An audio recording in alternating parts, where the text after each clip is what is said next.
Bonjour à tous, c'est Virginie, je suis ravie de vous retrouver pour une nouvelle vidéo. Une vidéo de présentation donc de mes nouvelles idées lecture. Je vais déjà commencer par un livre que je vous avais présenté déjà dans ma vidéo précédente. Je vous avais dit que j'étais en cours de lecture de ce livre-là, donc je devais vous faire un topo plus complet, donc c'est chose faite, hein, puisque je l'ai lu il y a déjà quelques semaines. Donc c'était Sing Me Forgotten. Donc ça se présentait comme ceci, donc un très joli livre. Je l'avais eu sur Vinted, hein, je vous l'avais dit.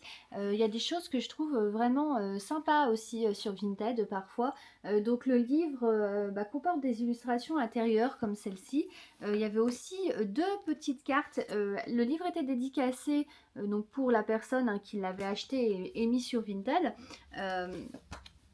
Donc voilà, tout ça avec les petites cartes, ça rajoutait aussi un petit truc en plus.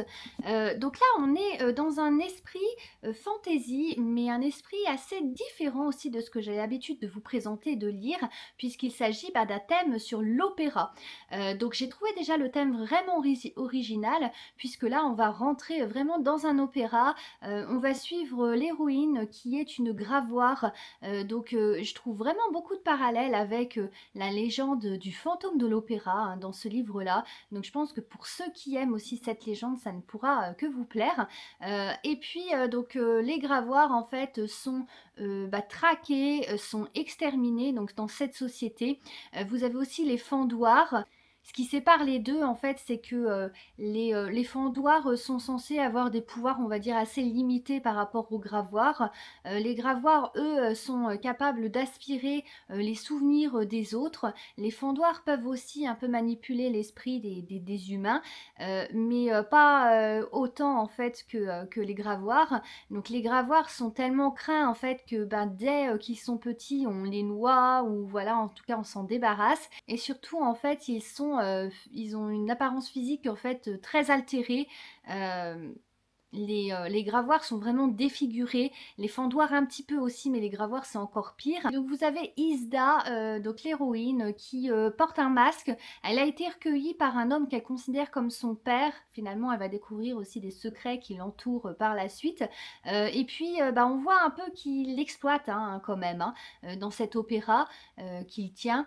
Il lui fait trafiquer les souvenirs des spectateurs afin que quand il y a parfois des castafiores ou des ténors qui font des erreurs ou dont le chant en fait n'est pas parfait, donc en fait pour que les gens reviennent toujours dans l'opéra. Euh, donc euh, donc déjà en fait c'est assez malsain en fait, hein, quelque part ce qu'il lui fait faire, mais elle est vraiment très attachée à lui. Et là elle va découvrir un ténor qui au départ en fait on lui laisse pas sa chance, donc il est balayeur en fait. Son protecteur justement l'a engagé en tant que tel. Et puis elle va décider de l'aider à perfectionner sa voix parce que elle sent qu'il y a vraiment quelque chose de très particulier, une sorte presque d'aura magique qui l'attire, donc elle va tomber amoureuse aussi de lui, donc il y a une petite romance en toile de fond également. Et puis la fin est vraiment très touchante. Alors pour ceux qui s'imaginent un happy end, malheureusement ça sera raté pour ce livre-là, mais je trouve ça aussi très bien, en fait, ça va très bien aussi dans l'histoire. Et il y a vraiment voilà une touche vraiment très émouvante dans ce livre. Je vous avoue, c'est vrai, hein, que j'ai versé ma petite larme à la fin parce que franchement, voilà, j'ai trouvé l'histoire vraiment très touchante, très émouvante. On s'attache vraiment au personnage. Au début, je me posais un peu des questions parce qu'on ne sait pas trop en fait où ça va nous mener. Et finalement, je trouve que voilà, c'est très bien ficelé. Donc c'est un livre aussi que je vous conseille. Alors ensuite, je viens de le finir, hein, je l'ai fini hier, hein, pour être précise. Donc il s'agit du quatrième, si je ne me trompe pas, je crois bien que c'est ça, du quatrième tome de Vampiria. Donc c'est la saga, parce qu'il y a une saga dérivée Vampiria America, donc là c'est la saga, on va dire, la trame normale, hein, quelque part. Et Vampiria America, je crois que vous avez deux tomes, hein, qui se rajoutent. Je pense aussi lire Vampiria America un de ces jours, parce que j'ai vraiment... Mais bon, vous n'êtes pas obligé en fait de l'avoir lu pour comprendre, hein, ce dernier tome-là, il n'y a pas de problème. C'est vraiment quelque chose qui va arriver en fait pour compléter vraiment l'histoire. Mais du coup, voilà, je pense le lire je pense lire en fait cet autre cycle parce que c'est une saga que j'ai vraiment beaucoup aimée. Donc c'est Le Requiem des souvenirs. Donc ça se présente comme ça. Moi je l'ai dans cette version-là, la version prestige, hein, en gros un peu de collection avec la couverture un peu en tissu comme ça. Donc c'est de Victor Dixon hein, qui a fait pas mal de belles choses hein, en fantasy. Donc là je vous refais un petit topo au cas où vous n'auriez pas vu mes autres vidéos où je présentais les autres tomes ou que vous ne connaîtriez pas l'histoire. Donc vous avez Jeanne Froidelac, donc ses parents ont été assassinés par des vampires, enfin des gardes vampires on va dire, parce que toute... parce qu'en fait, donc on est dans le passé, hein, on est au niveau du roi Louis XIV, si je ne me trompe pas, c'est celui-là, il me semble, le roi Soleil. Et tout a changé, en fin de compte, le roi s'est transformé en vampire, il a fait appel à une sorte de faculté de scientifiques qui ont trouvé la clé de la vie éternelle, donc ils en ont tous profité. Donc le monde a plongé dans les ténèbres, et donc Jeanne, ses parents, elle va découvrir en fait que ce sont des frondeurs, donc des rebelles, hein, si vous voulez, qui essayent de s'opposer en fait à la montée des ténèbres et des vampires, et parce que le peuple est ponctionné, mais il n'est pas ponctionné par les taxes entre autres, mais surtout par une taxe de sang. Donc ils doivent se livrer à chaque fois à des prises de sang pour nourrir tous ces seigneurs vampires. Et donc Jeanne, elle, va décider de se venger d'une drôle de façon, puisqu'elle va prendre l'identité en fait d'une noble qui sortait avec l'un de ses frères. Et donc, comme toute sa famille donc, a été massacrée, elle va décider en fait de s'engager pour le roi, pour mieux en fait contribuer à sa défaite et à sa chute. Et là, donc, elle va pénétrer dans un monde, une cour donc, pleine de seigneurs de sang, donc de vampires cruels pour la plupart. Elle va se trouver aussi des amis. Il y en a une qui a une abomination cachée sous les cheveux. Je vous en dis pas plus, mais voilà, des amis un petit peu aussi atypiques. Et puis, elle va donc décider de se battre pour la liberté et pour ramener la lumière sur le monde. Donc, il y a toute une histoire, toute une aventure. Donc, dans ce dernier tome, vraiment, ça clôt très bien la série. Le seul bémol, oui et non, parce que ça ouvre quand même sur une suite, même si c'est censé être un dernier tome hein, quand même.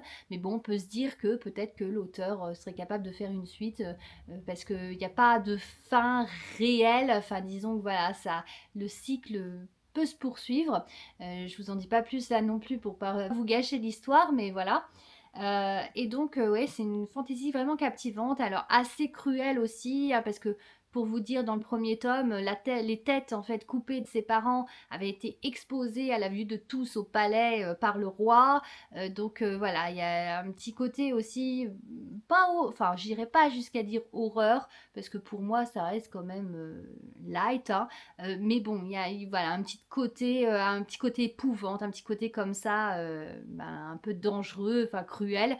Donc voilà, c'est un livre que je vous conseille si vous aimez les histoires de vampires, si vous aimez le contexte aussi un petit peu historique qui va avec. Vraiment une très belle originalité donc dans cette saga. Ensuite, donc je vous montre très rapidement, j'ai trouvé ces livres-là en fait en magasin, et les deux que je vais vous présenter tout de suite, je les ai eus dans des rayons d'occasion.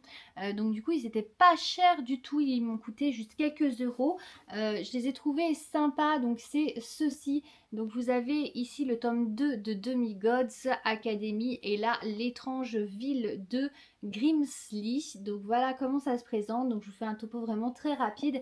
Donc ce deuxième tome, je vous avais présenté le premier en fait dans une autre vidéo que je m'étais procuré, et je n'avais pas été très convaincue par ce premier tome, mais là comme j'ai trouvé d'occasion, comme je vous dis, m'a coûté juste quelques euros, j'ai quand même fait l'effort de le prendre au cas où vraiment je trouve que qu'ils sont un petit peu plus palpitants, on va dire ça comme ça. J'avais aimé quand même l'histoire, donc on est sur un fond en fait d'histoire liée aux dieux grecs, donc à la mythologie grecque, mais j'avais trouvé qu'il n'y avait pas assez d'originalité en fait. Je trouvais ça quand même assez commun. Donc ça se lisait bien, ça se lisait facilement, mais il m'avait manqué le petit truc en plus pour vraiment accrocher à fond donc à l'histoire, parce que c'est vrai qu'on compare souvent à ce livre-là livre-là, je vois beaucoup de lecteurs qui le comparent à Percy Jackson. Alors moi, chez les livres, je ne les ai pas lus, j'ai juste lu le dérivé Les Héros de l'Olympe, que j'avais bien aimé. Je pense que ça sera aussi, ils sont dans ma pile à lire, hein. Peut-être pas tous, mais j'ai au moins le premier tome,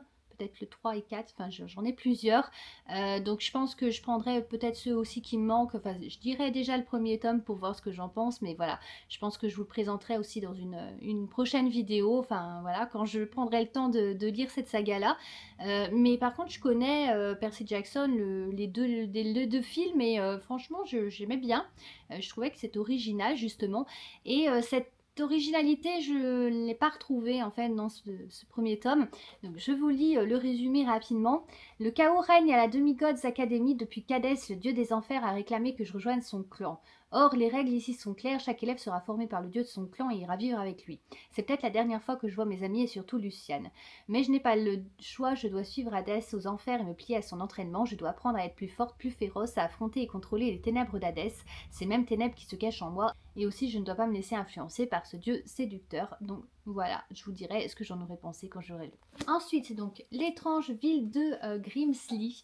Je connaissais l'auteur, Alison Noël. J'ai lu des choses d'elle. Je crois que c'est à Éternel que j'ai lu d'elle, que j'aimais bien. Donc je vous lis le résumé.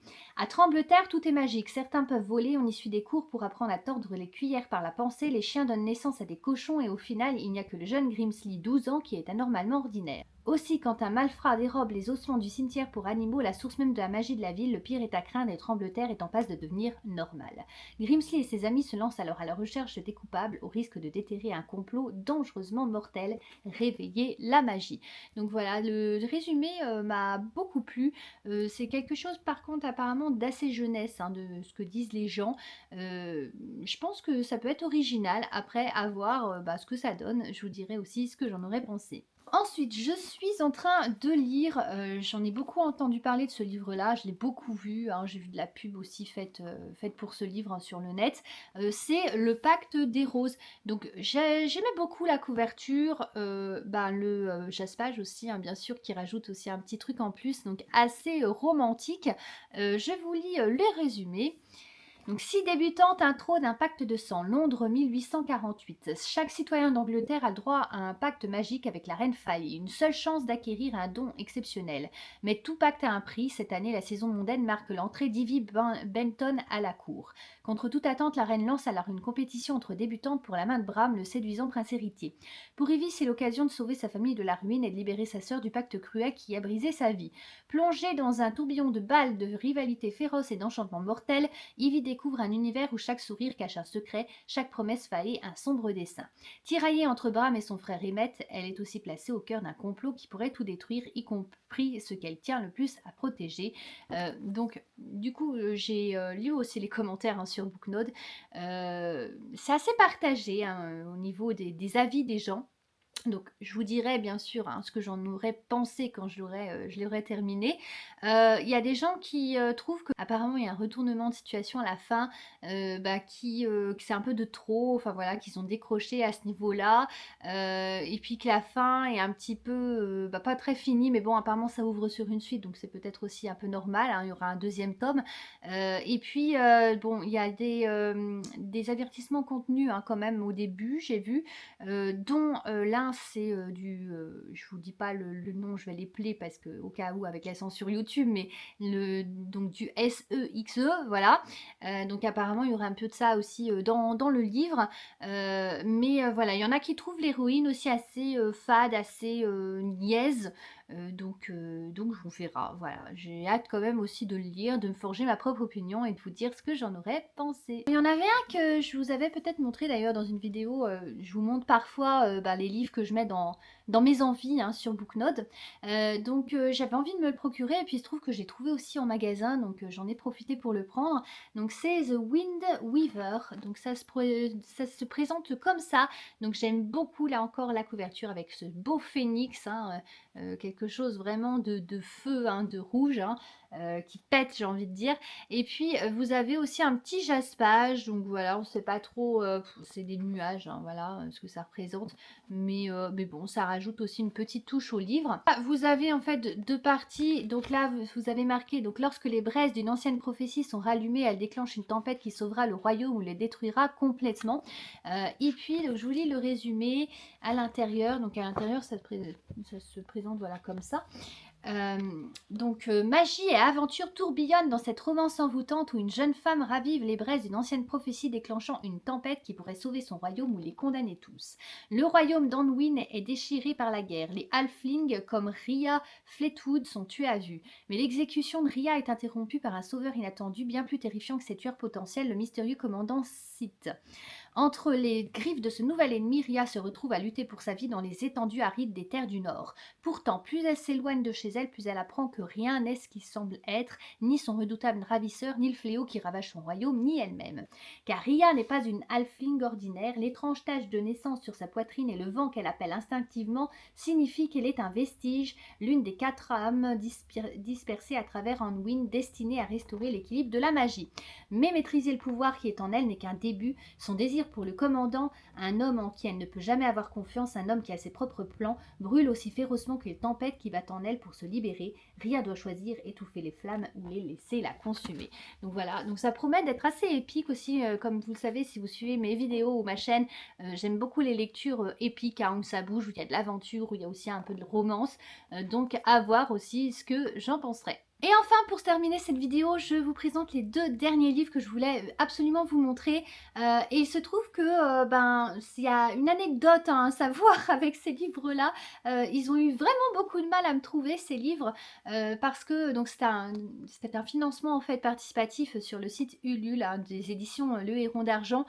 Si pareil, hein, si vous suivez la chaîne, vous savez que j'aime beaucoup en général leurs livres, que souvent je contribue à quasi tout le temps, hein, il y a peut-être juste 2 ou 3 livres que me plaisaient moins, que je n'avais même pas pris, mais sinon voilà, je contribue tout le temps à leur financement participatif. Et là il se trouve que je les ai contactés parce que je trouvais ça bizarre en fait de rien recevoir. J'avais effectué les envois depuis quand même un bon moment, et puis ils m'ont dit bah si, vous avez été livré il y a 1 mois. Donc j'ai dit voilà, il y a quelque chose qui va pas. C'était par la poste. Il se trouve que c'est pas la première fois d'ailleurs que j'ai des soucis avec la poste, mais bon, sur ce genre, dans ce genre-là, hein. Et puis il se trouve, bon, ils m'ont demandé de faire un litige auprès de la poste, donc c'est ce que j'ai fait. Effectivement, c'était marqué livré par Colissimo. Et il se trouve qu'en fin de compte, ils avaient livré la gendarmerie. Donc c'est quand même fou, voilà. Parce qu'il se trouve que c'est dans la ville d'à côté, donc c'est pas la même ville. Il y a juste le numéro en fait qui est pareil en fait que chez moi. Mais sinon, c'est pas la même rue, c'est pas la même ville, donc je sais pas pourquoi. Mais heureusement, en tout cas, ils ont réussi à le récupérer et puis ils ont réussi à me livrer mon colis.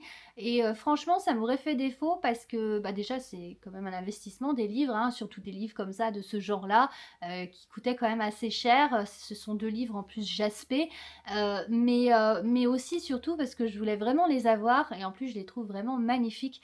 Donc voilà, en tout cas, ça s'est résolu et donc je suis contente de pouvoir vous les présenter donc, pour cette vidéo.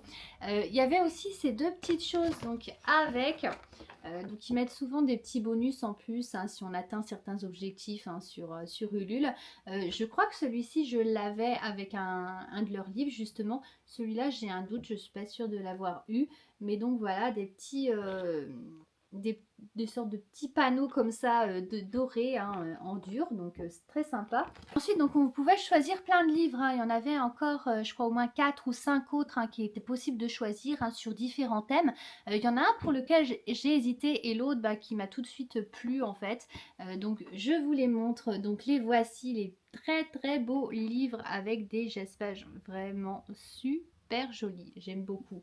Donc celui en fait pour lequel je n'ai pas hésité, c'était celui-ci parce que du coup je connaissais aussi l'auteur. J'avais contribué justement à un financement participatif. Je vous l'avais montré aussi dans une vidéo avec un livre vraiment sublime, toujours sur ce thème, hein, des pirates là, donc une fantaisie de piraterie et franchement je le trouve super beau.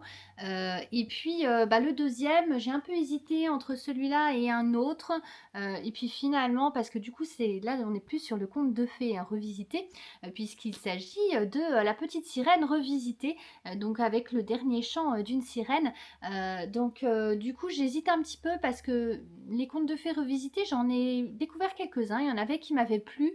Après, il faut vraiment qu'il y ait de l'originalité parce que j'aime pas en fait quand c'est copie conforme, mais là ça a l'air quand même assez original. Je vais vous présenter un prêt un petit peu plus, de façon un peu plus poussée. Mais voilà, après La Petite Sirène, c'est pas mon dessin animé préféré, juste si vous voulez savoir, en fait, c'est La Belle et la Bête, hein, mon dessin animé préféré. Du coup, voilà, j'ai quand même décidé, et comme j'espère, je était très joli, c'est un très beau livre, donc de découvrir ça et de me lancer dans cette lecture. Alors, donc je reprends le premier, donc je vais vous lire son résumé. Donc, ce sont les âmes pirates. À l'intérieur, c'est aussi très joli, donc vous avez un marque-page où on retrouve justement tous les livres hein, qui faisaient partie du financement participatif, donc on pouvait se procurer. Donc, il y avait le Crépuscule des Oni, c'est un petit peu trop horreur pour moi, c'est pour ça que je ne l'ai pas pris. Il y avait Les Plaines du Vent, il y avait Démons, je maudis, c'est pareil, hein, assez horreur. Donc il y avait Le Dernier Chant d'une Sirène que je vais vous présenter. Il y avait Macara et le Lion de Pierre, donc je crois que c'est là aussi avec lequel j'ai hésité, hein, qui avait aussi un magnifique jaspage. Et donc Les âmes pirates, donc celui que je vous présente. Voilà aussi des petites choses comme ça. Donc là vous retrouvez les deux livres justement que j'ai pris, hein, que j'ai sélectionné. À l'intérieur aussi, vous avez une carte du monde, hop, que vous allez découvrir donc dans ce livre-là. Donc c'est vraiment de toute beauté. Le livret dédicacé. Vous avez des en-têtes de chapitres aussi qui sont vraiment super sympas, donc avec des bateaux, hein, donc sur le thème. Je vous remonte donc d'un peu plus près le joli jaspage, voilà, que je trouve super beau. Et je vous lis donc le résumé tout de suite. Septembre 1750. Dès mon arrivée dans le Nouveau Monde, j'ai été enlevée par une bande de pirates. Je suis Florence de l'Aigle, fille du marquis des Acres. Si vous trouvez ce message, s'il vous plaît, prévenez Monsieur Connor Macpherson à Charleston. J'ai peur, j'ai mal, j'ignore pourquoi ils s'en sont pris à moi. Ils ne réclament aucune rançon. Nous faisons voile vers Tortuga. Par pitié, venez à mon secours. Comment Florence de l'Aigle a-t-elle pu se retrouver à bord d'un infâme brick infesté de forbans? Qui a commandité son enlèvement? Survivra-t-elle à ces pirates sanguinaires? Désormais prisonnière de flibustiers fort peu recommandables, elle vivra une épopée qui révélera en elle une force peu commune, une soif de vivre que plus rien ne saura étancher. Cap vers la liberté, un roman historique avec une pincée de magie qui vous fera frémir de plaisir. Donc ils mettent quand même ouvrage réservé à un public averti. Je ne sais pas s'il y a des avertissements au contenu. Juste marqué, ce livre contient certaines scènes qui peuvent heurter les lecteurs sensibles. La pensée de l'époque est également représentée avec ce que cela suppose de racisme, de colonialisme et de misogynie. Donc voilà, donc après c'est pas dérangeant parce que de toute façon on est dans un contexte historique. Autant respecter l'histoire, donc ça c'est normal. Donc voilà, un très beau livre objet à découvrir dont je vous ferai un topo quand je l'aurai lu. Et donc le dernier chant d'une sirène, donc je vous remonte là encore le joli jaspage dans les tons un peu marins. Donc ici vous retrouvez les autres livres hein, qui sont présentés là, hein, dont je vous parlais, donc que je n'ai pas sélectionné. Donc voilà, hop, comment ça se présentait. À l'intérieur, vous avez belle double page avec une illustration. Alors ça, c'est très joli aussi. Hein. Moi, j'aime beaucoup aussi hein, des livres comme ça. Et deux illustrations en plus hein, pour le prix d'une. Donc ça, c'est vraiment super beau. Ça rajoute un petit truc d'art hein, en plus au livre. Le livre est là encore donc dédicacé. Vous avez cette petite carte là aussi en plus. Vous avez donc une playlist hein, aussi. Donc avec bien sûr hein, La Petite Sirène, hein, ça c'est sûr puisque on est dans le thème. Et puis vous avez là encore des chapitres vraiment décorés hein, très joliment. Je vous lis tout de suite son résumé. Il était une fois une puissante sorcière des mers qui offrit des jambes à la petite sirène en échange de sa voix, mais celle-ci amoureuse refusa par la suite d'obéir aux ordres de la magicienne. Elle préféra se changer en écume plutôt que de tuer son prince adoré, déchaînant par son sacrifice la fureur de son propre père, le roi des océans. Valentina n'a pas le choix. Enki est ivre de rage.